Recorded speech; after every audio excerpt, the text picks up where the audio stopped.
नमस्कार दोस्तों, आउ एक दमदार वीडियो को आपन को स्वागत।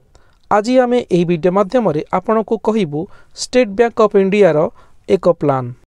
यह हेउची एसबीआई गोल्ड प्लान, जो थे कि आपन इन्वेस्टमेंट करी वार्षिक 20 रु 25% रिटर्न पाई परिबे। आहुरी मध्य जदि आपन एही प्लान रे लमसम 40,000 टंका इन्वेस्टमेंट करंती किछि पीरियड भितरे आपन 1,30,00,000 टंकार एक बड़ फंड निजे पाई तैयारी करि परिबे। आमे आपन को देबु समस्त तथ्य एही वीडियो माध्यम रे। वीडियोटी को संपूर्ण देखिबार प्रयास करंतु, ताहले आपन जानि परिबे पूरा तथ्य। चैनल को नु आसीतिले सब्सक्राइब करिनेबे, वीडियोटी भल लागिले गोटे लाइक करबा को बिल्कुल भी भूलिबे नहीं। दोस्तों, किछि दिन हेबो शेयर मार्केट वर्तमान डाउनफॉल ले चालू अछि।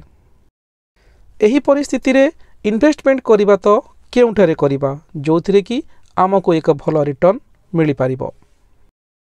वर्तमान समय रे सेंसेक्स तळमुहा थिले मध्य सुनार प्राइस रे उछाल देखिबा को मिलुची। सेथि पई सुना रे इन्वेस्टमेंट करिबा आम पई एक सेफ इन्वेस्टमेंट रही पारे। जदि आमे सुनार प्राइस को टिके भल भाबरे नजर पकेइबा ताले 2024 मसीहा रे सुनार प्राइस 60,000 टंका प्रति 10 ग्राम थिबा बेले 2025 मसीहा रे एहा 88,000 प्रति 10 ग्राम को क्रॉस करि सारलानी। एक्सपर्ट को कहिबा अनुसार सुना आउ किछि दिन भितरे 1 लाख पार करि जिबार संभावना मध्य रखुची। सेथि पई सुना रे इन्वेस्टमेंट करिबा एक सेफ इन्वेस्टमेंट बोली मना जाउची। आमे आपन को आज जेउ स्कीम विषय रे कहया पई चाहूचु, सेही स्कीम टी 6 मासरे 21% रिटर्न देउथिबा बेले 1 वर्षरे 38% रिटर्न देउछि।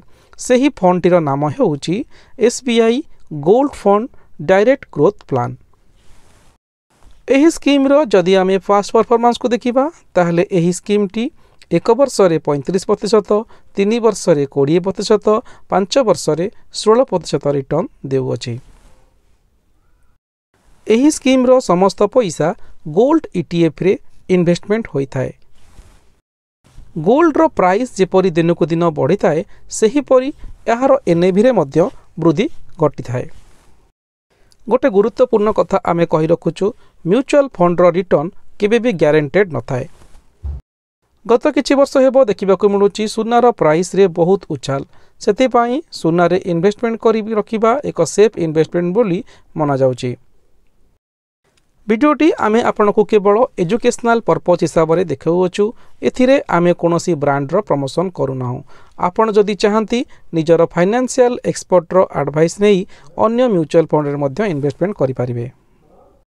म्यूचुअल फंड रो इन्वेस्टमेंट सब बेले रिस्क फैक्टर रही थाए, तेणु करी निजर रिस्क नेबार कैपेसिटी अनुसार आपन म्यूचुअल फंड रे इन्वेस्टमेंट करंतु। एबे आसंतु जानिबा एही फंड रो पूरा डिटेल्स विवरणी। SBI gold fund direct growth plan रो वर्तमान गोटे एनएवी रो मूल्य रहिछि 26 टंका 49 पैसा।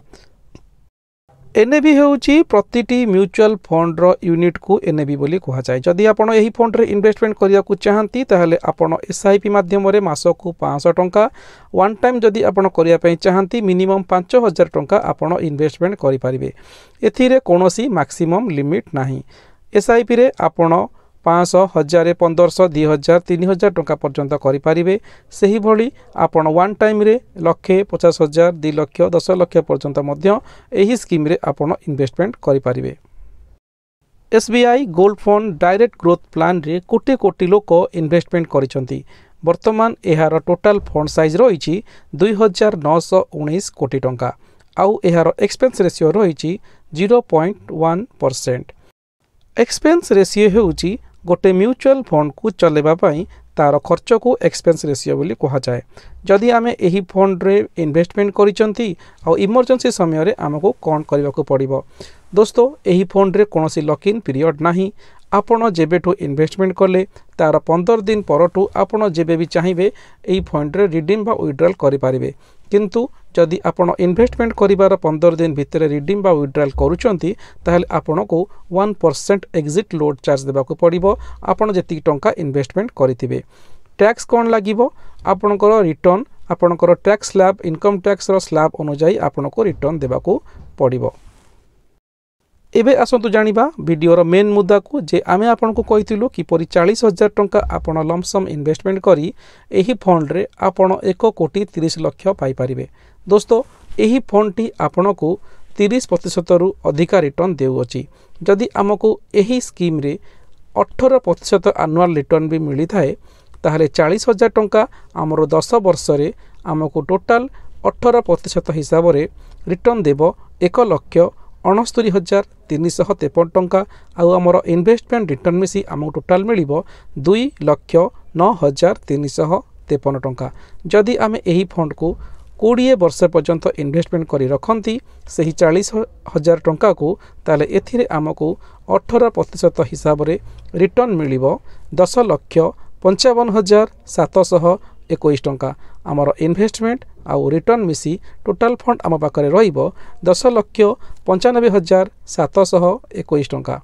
जदि एही फंड रे आपण आउ कोनोसी इन्वेस्टमेंट न करी याको 25 वर्ष पर्यंत इन्वेस्टमेंट करी छाड़ी दियंती ताहले एही 40,000 टंका आपनको 18% हिसाब रे टोटाल आपनको रिटर्न देबो 24,66,745 टंका। आपणकर इन्वेस्टमेंट आउ रिटर्न मिसी आपनको मिलिबो टोटाल 25,06,745 टंका। दोस्तों जदि आपण एथिरे आउ कोनोसी भी इन्वेस्टमेंट न करी आपण एही फंड को 25 वर्ष पर 25 लाख टंकार हकदार हो पारिबे। किंतु जदि आपण एही फंड रे आउ कोनोसी इन्वेस्टमेंट न करी 30 वर्ष पर्यंत एही फंड रे आपण एही 40,000 टंका को इन्वेस्टमेंट करी रखंती 18% हिसाब रे आपनको टोटाल फंड मिलिबो 56,94,826 टंका। आउ आपणकर रिटर्न इन्वेस्टमेंट मिसी आपण टोटाल मिलिबो 57,34,826 टंका। जदि आपण एही फंड को आउ 35 वर्ष पर्यंत इन्वेस्टमेंट करी रखंती एथिरा कोनोसी भी इन्वेस्टमेंट न करी एही 40,000 टंका आपनको 18% हिसाब रे टोटाल आपनको रिटर्न देबो 1,30,79,892 टंका। आपणकर इन्वेस्टमेंट आउ रिटर्न मिसी आपनको टोटाल फंड प्राप्त हेबो 1,31,19,892 टंका। दोस्तों जदि आपण छोटो अमाउंट रु एक बड़ फंड क्रिएट करिया पई चाहंती एथिपई आपनको समय देबाक पड़िबो जहाद्वारा कि म्यूचुअल फंड रो पावर ऑफ मल्टीप्लिकेशन काम करिवो आउ आपनकर छोटो फंड टी को किछि पीरियड भितरे एक बड़ फंड रे परिणत करिदेबो। वीडियोटी किपरि लागिला आपण आमको कमेंट बॉक्स रे निश्चित जणिबे। वीडियोटी भल लागितिले गोटे लाइक करिबाको बिल्कुल भी भूलिबेनी। चैनल को नु आसीतिले सब्सक्राइब करिबाको आदौ भूलिबेनी।